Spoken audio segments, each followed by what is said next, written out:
आज हम स्टार्ट करने वाले हैं इनकम टैक्स का लेक्चर 3 और आज के लेक्चर में हमारा टॉपिक है रेसिडेंशियल स्टेटस।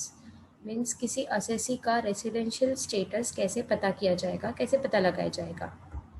तो आज के टॉपिक में हम ये पॉइंट्स कवर करने वाले हैं, जिसमें हम सबसे पहले देखेंगे कि रेसिडेंशियल स्टेटस क्या होता है और रेसिडेंट एंड ऑर्डिनरी रेसिडेंट क्या होता है। मतलब कोई असेसी है तो वो रेसिडेंट एंड ऑर्डिनरी रेसिडेंट कब होगा, वो resident but not ordinary resident कब होगा, और वो नॉन रेसिडेंट कब होगा, मतलब उसके क्या कंडीशंस है। आज के टॉपिक में, आज के पीपीटी में हम ये कवर करने वाले हैं। Incidence of any tax on any assessee depends on upon his residential status. Okay, किस असेसी को टैक्स पे करना है, किसी टैक्स नहीं पे करना है। ओके, ये किस पे डिपेंड करता है, ये उसके रेसिडेंशियल स्टेटस पे डिपेंड करता है कि वो रेसिडेंट ऑफ इंडिया है या नहीं है। तो रेसिडेंशियल स्टेटस जो होता है वो 3 कैटेगरी में डिवाइड किया हुआ है, जिसमें फर्स्ट है रेसिडेंट एंड ऑर्डिनरी रेसिडेंट। तो सबसे पहले हमें देखना होगा कि वो जो हमारा एसएससी है वो ऑर्डिनरी रेसिडेंट है या रेसिडेंट है, या सेकंड है resident but not ordinary resident, मतलब वो रेसिडेंट है लेकिन ऑर्डिनरी रेसिडेंट नहीं है। और थर्ड पॉइंट जो है, थर्ड कैटेगरी है, वो है नॉन रेसिडेंट, मतलब मेरा जो एसएससी है हमारा वो रेसिडेंट है या रेसिडेंट नहीं है, मीन्स नॉन रेसिडेंट है। An individual will be resident in India if any previous year, if he satisfies any of the following conditions. अगर किसी प्रीवियस ईयर में हमारा एसएससी जो है वो ये कंडीशंस में से कोई एक कंडीशंस पूरी करेगा तो हम उसे रेसिडेंट मानेंगे। तो जिसको डिफाइन किया हुआ है सेक्शन 6 में सबसेक्शन 1 में। तो उसमें फर्स्ट कंडीशन क्या है, individual should have been in India during the previous year for total period of 182 days और मोर। मतलब जो हमारा असेसी है वो प्रीवियस ईयर में इंडिया में 182 डेज होना चाहिए, मतलब वो पर्सन इंडिया में 182 डेज रहना चाहिए या 182 के ऊपर। अगर मेरा असेसी 182 डेज के ऊपर है तो वो इंडियन रेसिडेंट का पर्सन होंगे। अगर मेरा एसएससी 182 डेज या उससे ज़्यादा इंडिया में नहीं रहता है तो इस केस को छोड़ के हमें दूसरा कंडीशन देखना पड़ेगा कि वो दूसरा कंडीशन फुलफिल कर रहा है या नहीं। तो दूसरा कंडीशन क्या है, तो दूसरा कंडीशन के अंदर 2 पॉइंट्स है, जिसमें पहला पॉइंट है he is been in India during the 4 years immediately preceding the previous year for a total period of 365 days और मोर। तो प्रीवियस ईयर में नहीं, पिछले साल में नहीं, पिछले साल के पहले के 4 साल में टोटल वो 365 डेज इंडिया में रहना चाहिए। मतलब जो भी हमारा असेसी है वो लास्ट ईयर में नहीं, लास्ट ईयर से पहले जो 4 साल है उसमें टोटल 365 डेज इंडिया में है या नहीं। एंड इसके साथ साथ एक भी कंडीशन पूरा होना चाहिए कि लास्ट ईयर में वो असेसी 60 डेज एटलीस्ट इंडिया में होना चाहिए। जैसे हमारा यहाँ पर देखेंगे तो पहला कंडीशन क्या बोलता है कि लास्ट ईयर में 182 डेज से ज़्यादा अगर वो इंडिया में है तो वो इंडियन रेसिडेंट का पर्सन है। ओके, अगर 182 डेज नहीं है तो हम लोग सेकेंड कंडीशन देख सकते हैं। तो सेकेंड कंडीशन क्या है, तो लास्ट ईयर में 60 डेज इंडिया में होगा एंड उसके साथ साथ उसके पिछले 4 साल में वो टोटल 365 डेज इंडिया में होना चाहिए। अगर ये दोनों कंडीशन फुलफिल हो गया तो वो रेसिडेंट इंडियन है, अगर ये एक कंडीशन फुलफिल हो गया तो वो रेसिडेंट इंडियन है। ओके, तो इस तरह रेसिडेंशियल स्टेटस ऑफ इंडिविजुअल में अगर रेसिडेंट है तो उसके 2 कंडीशंस है। अब यहाँ पर एक पॉइंट बनता है कि नंबर ऑफ डेज कैसे काउंट करने का। तो फॉर एग्जाम्पल अगर कोई पर्सन इंडिया में आ रहा है तो जिस दिन वो इंडिया में आया है या जिस दिन से वो इंडिया से गया है, जिस दिन वो इंडिया में पहुंचा है या जिस दिन इंडिया से गया है, वो डेज भी काउंट कर लो। जस्ट फॉर एग्जाम्पल अगर मैं अप्रैल की 2 तारीख को इंडिया से बाहर गई हूँ तो मैं अप्रैल के कितने दिन इंडिया में थी, तो मैं अप्रैल के 2 दिन इंडिया में थी। मैं 2 तारीख को गई फिर भी मैं 2 दिन इंडिया में थी। ऐसे हमें कैलकुलेशन करना है। Residential status has nothing to do with citizenship, place of birth and domicile. Exceptions to residential status provisions, अभी यहाँ पर कुछ एक्सेप्शंस है। जैसे हमने देखा कि 182 डेज था कि नहीं, अगर ये कंडीशन फुलफिल नहीं हुआ तो सेकेंड 2 कंडीशन हमें देखना पड़ेगा।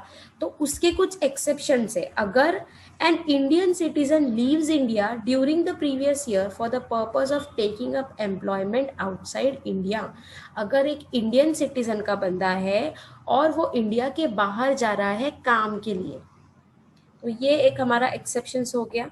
सिमिलरली सेकेंड एक्सेप्शन है, an Indian citizen leaves India during the previous year as a member of the crew of an Indian ship, किसी इंडियन शिप का क्रू मेंबर के हिसाब से अगर वो जा रहा है तो ये एक एक्सेप्शन है। और थर्ड एक्सेप्शन है, एन इंडियन सिटीजन और a person of Indian origin comes on visit to India during the previous year. For this purpose, a person is said to be of Indian origin if either he or any of his parents or any of his grandparents was born in undivided India. India divide होने से पहले उसके parents या उसके grand parents अगर India में थे तो हम उसे बोलेंगे कि वो इंडियन ओरिजिन का पर्सन है। अगर वो इंडिया विजिट करने के लिए आता है एज अ पर्सन तो वो एक हमारा एक्सेप्शन है। अब हम देखेंगे एग्जाम्पल्स के थ्रू तो हमें प्रॉपरली समझ में आएगा कि हमें कैसे देखना है कि हमारा जो असेसी है वो रेसिडेंट है या नहीं। तो हम देखेंगे एक रेसिडेंट इंडिविजुअल पे case study. For example, Ravi comes to India for the first time on April 16, 2018। First time बंदा जो है 16 अप्रैल 2018 को इंडिया में आ गया है। During his stay in India he stays in Delhi up to April 10, 2020। अभी देखो, इंडिया में कोई एक जगह रहना जरूरी नहीं है, वो बंदा इंडिया में कहीं पर भी रह सकता है। तो कहीं पर भी है पूरे इंडिया में तो वो सारे डेज हमें कैलकुलेट करना है। तो जब वो बंदा इंडिया में था तो वो अप्रैल 2020 तक के दिल्ली में था and thereafter remains in Goa till his departure from India on October 2, 2020। मतलब वो बंदा इंडिया से बाहर चले गया है अक्टूबर 2, 2020 में। Determine his residential status for the assessment year 21-22। तो हमारा असेसमेंट ईयर 21-22 है, मतलब 1 अप्रैल 2021 से 31 मार्च 2022 तक का अगर हमारा असेसमेंट ईयर है तो हमें उसके प्रीवियस ईयर के इंडिया में कितने स्टे के डेज थे वो काउंट करना होगा। तो प्रीवियस ईयर क्या हो जाएगा, 1 अप्रैल 2020 से लेकर 31 मार्च 2021 में वो इंडिया में कितने दिन था। तो वो बंदा जब 2018 में इंडिया आया है तो डायरेक्ट 2 अक्टूबर 2020 को इंडिया से गया। मतलब अप्रैल से लेके अक्टूबर तक, अक्टूबर 2 तक के बंदा इंडिया में ही था। मतलब प्रीवियस ईयर में अप्रैल से लेके अक्टूबर तक के वो बंदा इंडिया में ही था। तो अब हम देखेंगे कि किस मंथ में कितने डेज होता। तो अप्रैल में पूरा 30 डेज वो था। सिमिलरली मई में भी पूरा 31 डेज इंडिया में था। जून में 30 डेज इंडिया में था। जुलाई में पूरा 31 डेज था। अगस्त में 31 डेज था। सितंबर में 30 डेज था। और अक्टूबर में बंदा 2 तारीख को इंडिया से गया। मतलब कितने दिन था वो, तो अक्टूबर के 2 दिन वो इंडिया में था। मतलब प्रीवियस ईयर में वो बंदा इंडिया में था 185 डेज। तो यहाँ पर हमारा पहला कंडीशन तो फुलफिल हो गया जो हमारा 182 डेज का है। तो यहाँ पर हमारा जो एसएससी है वो 185 डेज के लिए इंडिया में था previous year. He is in India for more than 182 days during the previous year and thus he satisfies basic condition 1. So he becomes resident in India under section 6 subsection 1. तो यहाँ पर ये person क्या हो जाएगा, हमारा रेसिडेंट इंडियन हो जाएगा। अब आगे, an individual will be resident and ordinarily resident in India if he satisfies 2 additional conditions. अब यहाँ पर हमने देखे कि 3 कैटेगरी है, एक रेसिडेंट है, एक मतलब रेसिडेंट एंड ऑर्डिनरी रेसिडेंट है, एक resident and non ordinary resident है और एक नॉन रेसिडेंट है। तो हमने रेसिडेंट तो देख लिया। अब रेसिडेंट है अगर वो बंदा तो हमें आगे देखना होगा कि वो ऑर्डिनरी रेसिडेंट है या नहीं।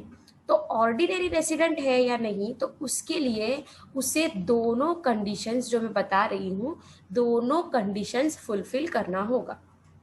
पहला कंडीशन क्या है? He has been resident in India in at least 2 out of 10 previous years according to basic condition immediately preceding the relevant previous year। तो पास्ट 10 साल में 2 साल में उसको रेसिडेंट होना चाहिए।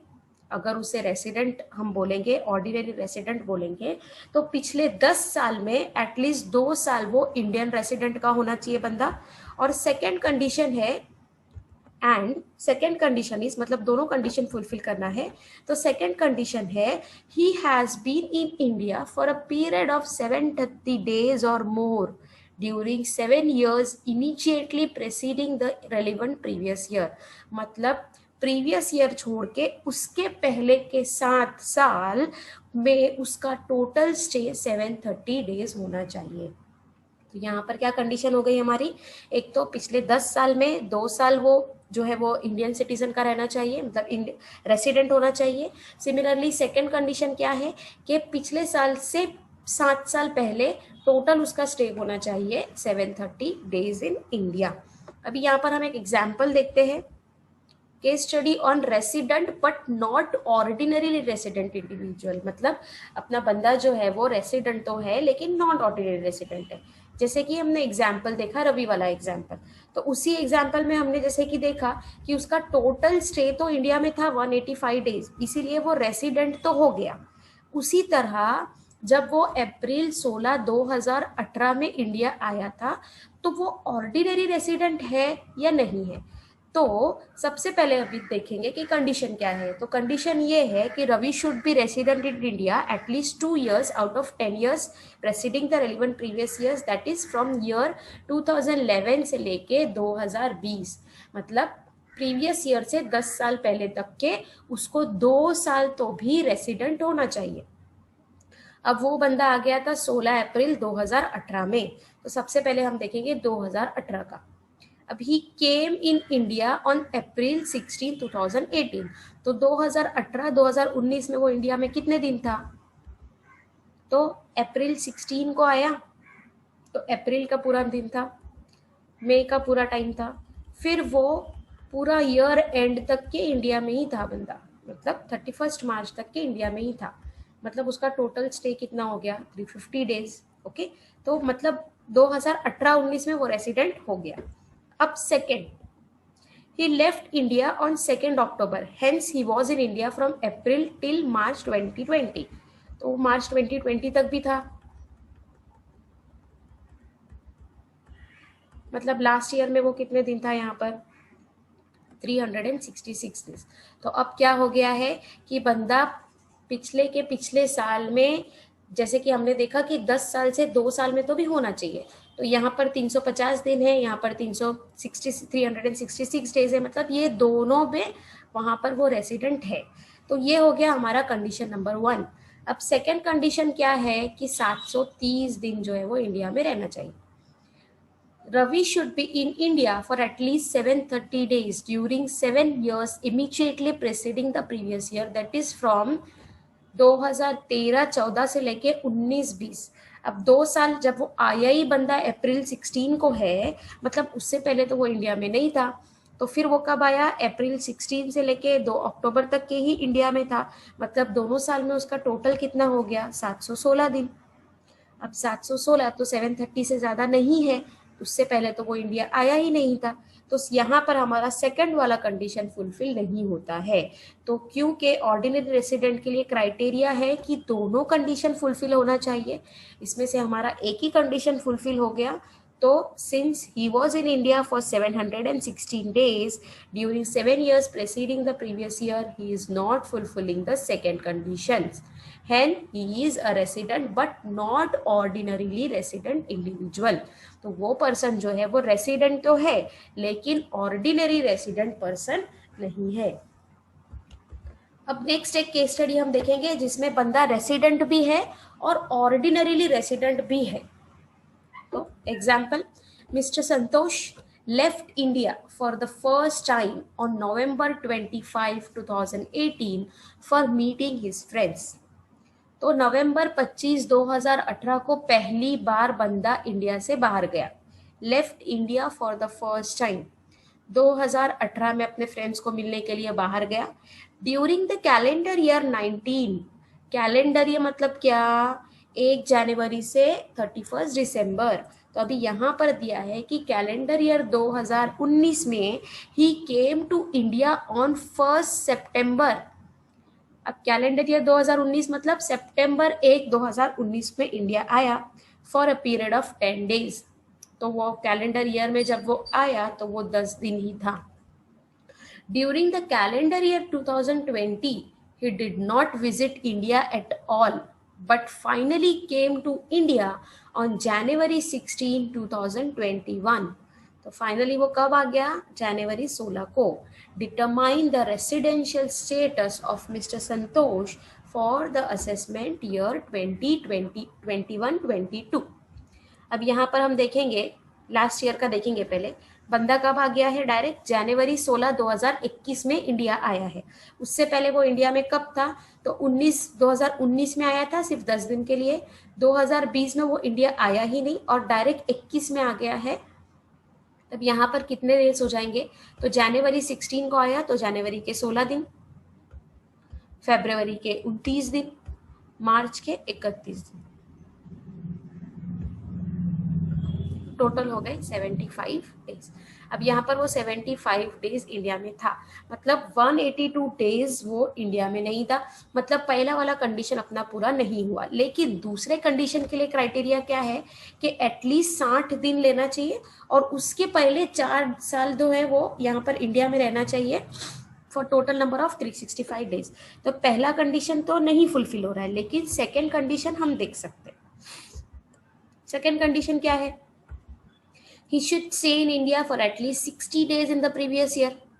ठीक है, तो यहाँ पर क्या हो रहा है कि वो 75 डेज है, तो ये कंडीशन फुलफिल हो गया।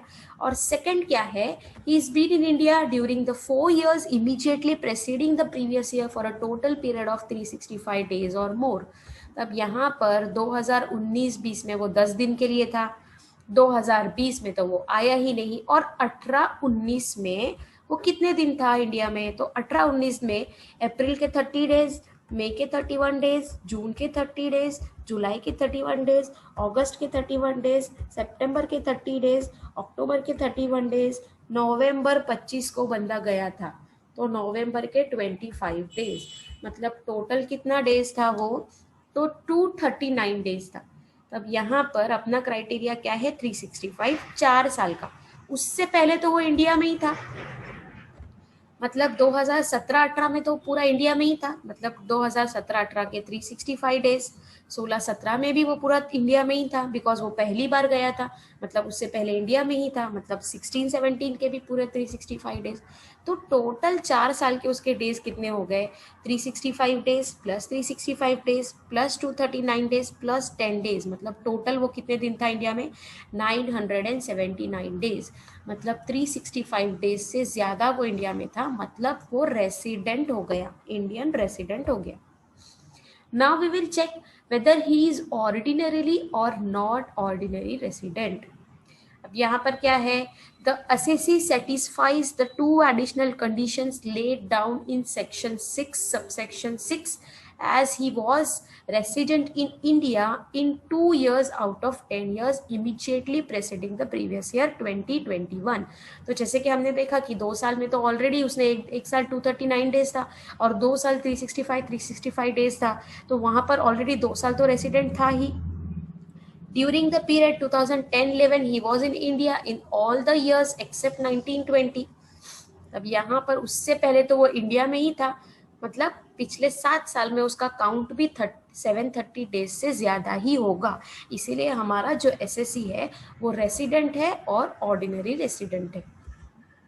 अब हम देखेंगे case study on non resident individual, मतलब ऐसा एक पर्सन जो इंडियन रेसिडेंट का नहीं है। Mahendra, an Indian citizen, leaves India on 22nd September 2020 for the first time to work as an employee of a company in US जो हमने exceptions में देखा, तो वो एम्प्लॉयमेंट के लिए यूएस जा रहा है और फर्स्ट टाइम जा रहा है. What shall be his residential status for assessment year 21-22? तो अब 2021 में वो इंडिया में कितने टाइम के लिए था? 175 डेज के लिए. 2020-21 में 175 डेज के लिए, बिकॉज वो 22 सितंबर को गया, तो 22 सितंबर तक तो इंडिया में ही था, मतलब 175 डेज के लिए वो इंडिया में था. अब सेकेंड कंडीशन हमें देखना ही नहीं है. During the previous year 2020-21 the assessee was in India for 175 days. मतलब 182 वाला क्राइटेरिया तो पूरा ही नहीं हुआ. अब इस केस में हमें सेकेंड कंडीशन नहीं देखना है, बिकॉज वो एम्प्लॉयमेंट के लिए इंडिया छोड़ के जा रहा है. Since he is leaving India for the purpose of employment, hence second condition of basic condition shall not be applicable for him. He doesn't fulfill the first condition of basic condition also. Hence, he shall be non-resident in India for financial year 2021 and assessment year 21-22. तो यहाँ पर वो person जो है India के बाहर जा रहा है एम्प्लॉयमेंट के लिए, और उसने पहला कंडीशन भी फुलफिल नहीं किया, तो सेकंड कंडीशन देखना ही है, because he is going for the purpose of employment. तो यहाँ पर आज के लेक्चर में हमने देखा कि रेसिडेंशियल स्टेटस जो है वो कैसे हमें कैलकुलेट करना है, कैसे पता करना है. Thank you.